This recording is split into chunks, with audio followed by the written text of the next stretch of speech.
Hello, intercultural communication. This is Grant speaking for week 7.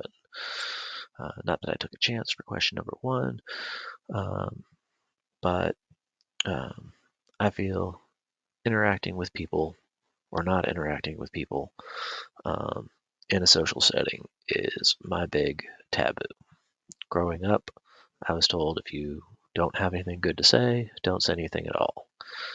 And that makes it really hard for me to try striking up a conversation um, in a social function with people I don't know or don't know how to interact with, and I usually just fail to communicate.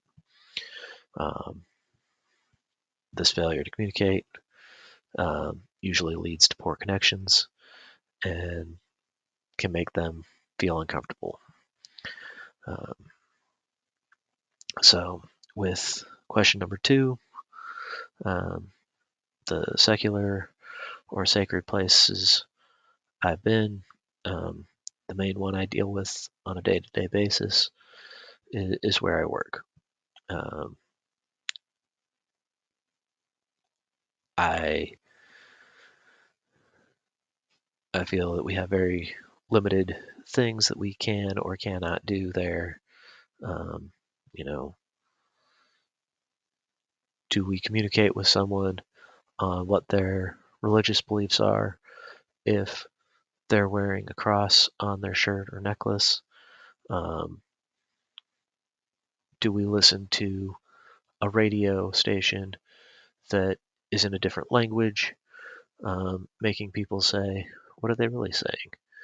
Um, what about um, talk radio that recently got taken away from people at work because it made some people uncomfortable because it was pushing a political tone that could have been different um, beliefs, or maybe it just made them uncomfortable in general. Um, uh, so uh, that's what I have for number 2. Question number 3, um, dealing with the online world and how that differs from um, going to places in person. Um, you know, I feel if you're in person, you have a lot of other higher standards um, that could be out there. If you're going to a gaming kiosk to play some video games, you might interact with someone that has fairly good expertise. Maybe it's limited because there's not many people that go to it. And, you know, if you try asking someone there for help, um, they might not have the time or want to spend the money to teach you their ways.